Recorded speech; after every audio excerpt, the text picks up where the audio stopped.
श्री गुरु सत्ताय नमः। सभी को प्रणाम। परम पूज्य गुरुदेव आगे लिखते हैं, युग परिवर्तन की ये एक ऐतिहासिक बेला है। इन 20 वर्षों में हमें जमकर काम करने की ड्यूटी सौंपी गई थी। सन 1980 से लेकर अब तक के 5 वर्षों में जो काम हुआ है वो पिछले 30 वर्षों की तुलना में कहीं अधिक है।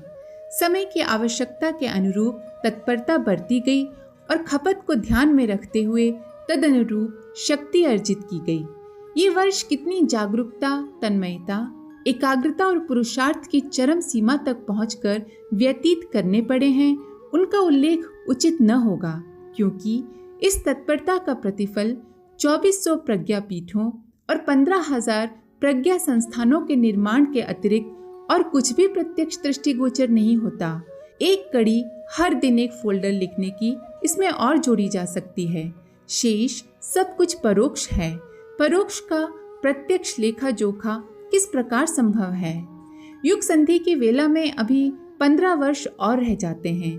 इस अवधि में गति चक्र और भी तेजी से भ्रमण करेगा। एक और उसकी गति बढ़ानी होगी, दूसरी ओर रोकनी होगी। विनाश को रोकने और विकास को बढ़ाने की आवश्यकता पड़ेगी। दोनों ही गतियां इन दिनों मंथर हैं। इस हिसाब से सन 2000 तक उस लक्ष्य की उपलब्धि न हो सकेगी जो अभीष्ट है।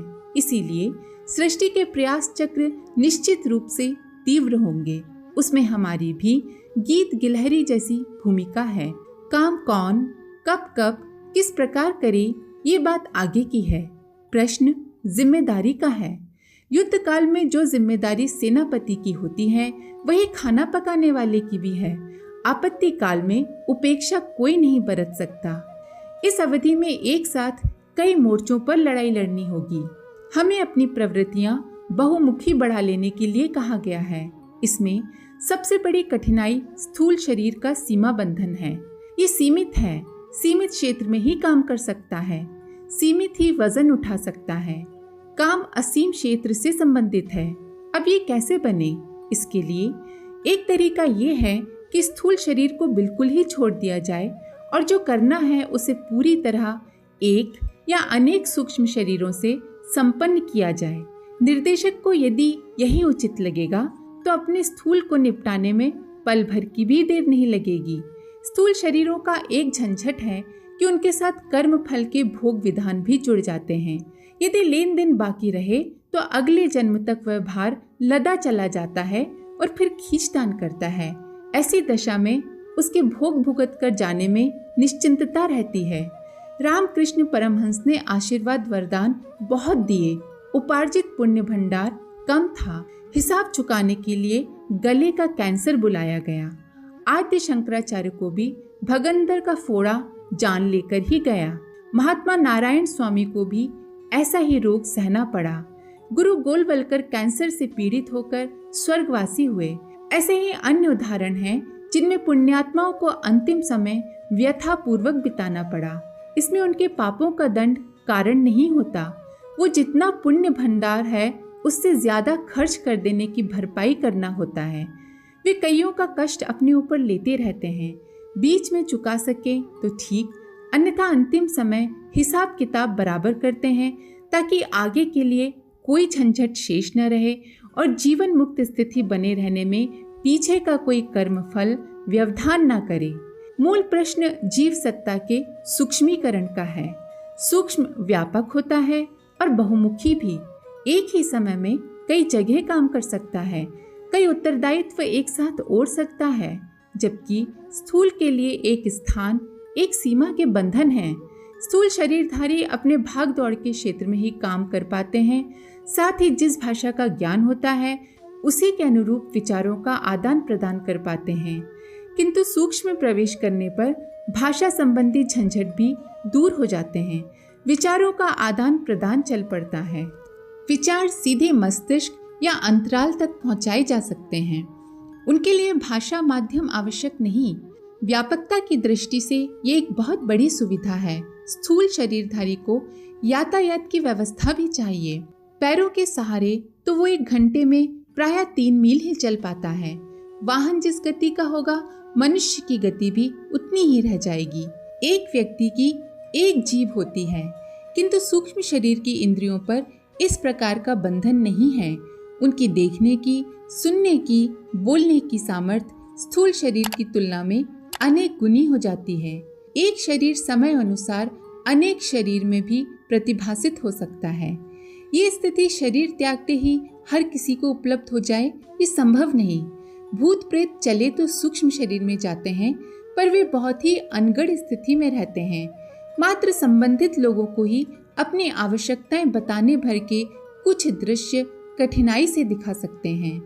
पितर स्तर की आत्माएं उससे कहीं अधिक सक्षम होती हैं। उनका विवेक एवं व्यवहार कहीं अधिक उदात्त होता है। इसके लिए उनका सूक्ष्म शरीर पहले से ही परिष्कृत हो चुका होता है। सूक्ष्म शरीर को उच्च स्तरीय क्षमता संपन्न बनाने के लिए विशेष प्रयत्न करने पड़ते हैं।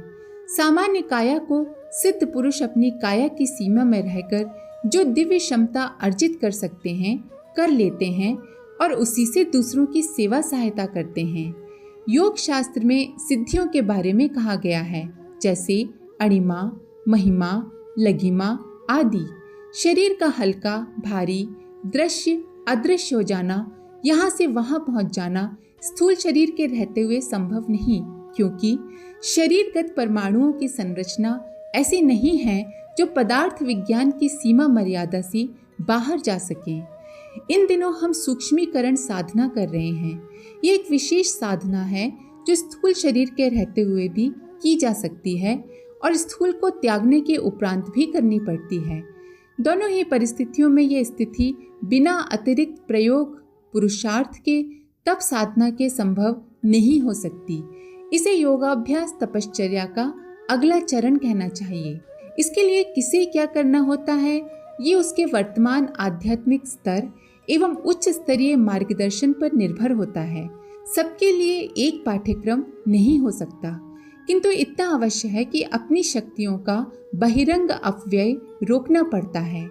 अंडा जब तक चूजा नहीं बन जाता तब तक एक खोल में बंद रहता है। इसके बाद वो इस छिलके को तोड़कर चलने फिरने और दौड़ने लगता है।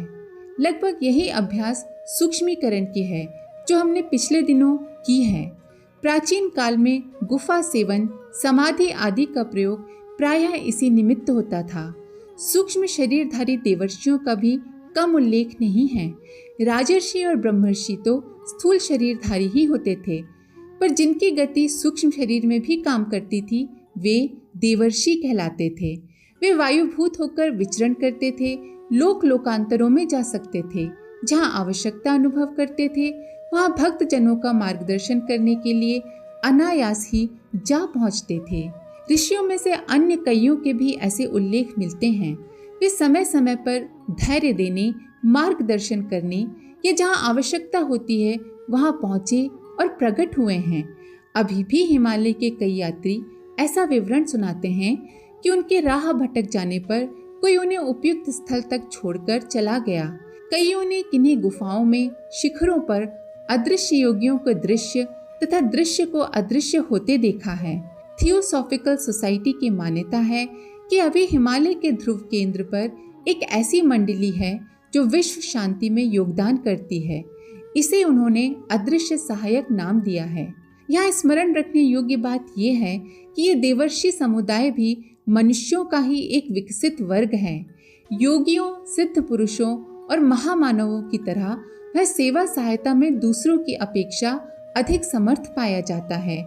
पर ये मान बैठना गलत होगा कि वे सर्वसमर्थ हैं और किसी की भी मनोकामना को तत्काल पूरी कर सकते हैं या अमोघ वरदान दे सकते हैं। कर्म फल की वरिष्ठता सर्वोपरि है, उसे भगवान ही घटा या मिटा सकते हैं। मनुष्य की सामर्थ्य से वो बाहर है। जिस प्रकार बीमार के चिकित्सक विपत्तिग्रस्त की धनी सहायता कर सकता है, ठीक उसी प्रकार सूक्ष्म शरीरधारी देवर्षि भी समय समय पर सत्कर्मों के निमित्त बुलाने पर अथवा बिना बुलाए भी सहायता के लिए दौड़ते हैं। इससे बहुत लाभ भी मिलता है।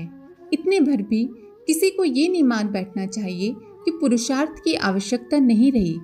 ऐसा रहा होता तो लोग उन्हीं का आसरा लेकर निश्चिंत हो जाते और फिर निजी पुरुषार्थ की आवश्यकता न समझते। कर्मफल के सिद्धांत का महत्व ही नहीं रह जाता। यहाँ एक अच्छा उदाहरण हमारे हिमालयवासी गुरुदेव का है। सूक्ष्म शरीरधारी होने के कारण ही वे उस प्रकार के वातावरण में रह पाते हैं जहाँ जीवन निर्वाह के कोई साधन नहीं है। समय समय पर हमारा मार्गदर्शन और सहायता करते रहते हैं। इसका अर्थ ये नहीं है कि हमें कुछ करना नहीं पड़ा, कोई कठिनाई मार्ग में आई ही नहीं, कभी असफलता मिली ही नहीं, ये भी होता रहा है। पर ये निश्चित है कि हम एकाकी जो कर सकते थे उसकी अपेक्षा उनके दिव्य सहयोग से मनोबल बहुत बढ़ा चढ़ा रहा, उचित मार्गदर्शन मिला। कठिनाई के दिनों में धैर्य और साहस यथावत स्थिर रहा। ये कम नहीं है। इतनी ही आशा दूसरों से करनी भी चाहिए। सब काम करके कोई रख जाएगा, ऐसी आशा तो भगवान से भी नहीं करना चाहिए। भूल यही होती रही है कि दैवी सहायता का नाम लेते ही लोग समझते हैं कि जादू की छड़ी घुमाई और मनचाहा काम बन गया। ऐसे ही अतिवादी लोग क्षण भर में आस्था खो बैठते देखे गए हैं। दैवी शक्तियों से, सूक्ष्म शरीरों से हमें सामूहिक सहायता की आशा करना चाहिए। साथ ही अपनी जिम्मेदारियां वहन करने के लिए कटिबद्ध भी रहना चाहिए। असफलताओं तथा कठिनाइयों को अच्छा शिक्षक मानकर अगले कदम अधिक सावधानी, अधिक बहादुरी से उठाने की तैयारी करनी चाहिए। जिस प्रकार अपना दृश्य संसार है और उसमें दृश्य शरीर वाले जीवधारी रहते हैं, ठीक उसी प्रकार उससे जुड़ा हुआ एक अदृश्य लोक भी है। उसमें सूक्ष्म शरीरधारी निवास करते हैं। इनमें कुछ बिल्कुल साधारण, कुछ दुरात्मा और कुछ अत्यंत उच्च स्तर के होते हैं। वे मनुष्य लोक में समुचित दिलचस्पी लेते हैं। बिगड़ों को सुधारना और सुधरों को अधिक सफल बनाने में प्रयत्नशील रहते हैं। सहायता मांगने का प्रयोजन और मांगने वाले का स्तर उपयुक्त होने पर वो सहायता और भी अच्छी तरह और बड़ी मात्रा में करते हैं। ये सूक्ष्म शरीरों की, सूक्ष्म लोक की सामान्य चर्चा हुई। प्रसंग अपने आप को विकसित करने का है। ये विषम बेला है। इसमें प्रत्यक्ष शरीर वाले प्रत्यक्ष उपाय उपचारों से जो कर सकते हैं सो कर ही रहे हैं, करना भी चाहिए। पर दिखता है कि उतने भर से काम चलेगा नहीं। सशक्त सूक्ष्म शरीरों को बिगड़ों को अधिक न बिगड़ने देने के लिए अपना जोर लगाना पड़ेगा। संभालने के लिए जो प्रक्रिया चल रही है वो पर्याप्त नहीं होगी। उसे और भी अधिक सरल सफल बनाने के लिए अदृश्य सहायता की आवश्यकता पड़ेगी। ये सामूहिक समस्याओं के लिए भी आवश्यक होगा और व्यक्तिगत रूप से सत् प्रयोजनों में संलग्न व्यक्तित्वों को अग्रगामी, यशस्वी बनाने की दृष्टि से भी। जब हमें यह काम सौंपा गया तो उसे करने में आनाकानी कैसी?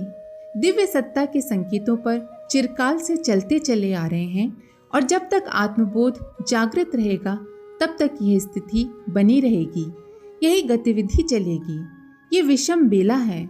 इन दिनों दृश्य और अदृश्य क्षेत्र में जो विषाक्तता भरी हुई है उसके परिशोधन का प्रयास करना अविलंब आवश्यक हो गया है। इस कार्य के संपादन के लिए स्थूल शरीर को प्रसुप्त से जागृत स्थिति में लाने के लिए हमें अविलंब जुटना पड़ा और विगत 2 वर्षों में कठोर तपश्चर्या का, एकांत साधना का अवलंबन लेना पड़ा। परम पूज्य गुरुदेव के लेख को यहीं विराम देते हैं। आप सभी का धन्यवाद। ओम। हमारे YouTube चैनल को सब्सक्राइब करें और बेल आइकन को दबाकर ऑल पर क्लिक करें ताकि आने वाले सभी वीडियोस की नोटिफिकेशन आपको मिलती रहे।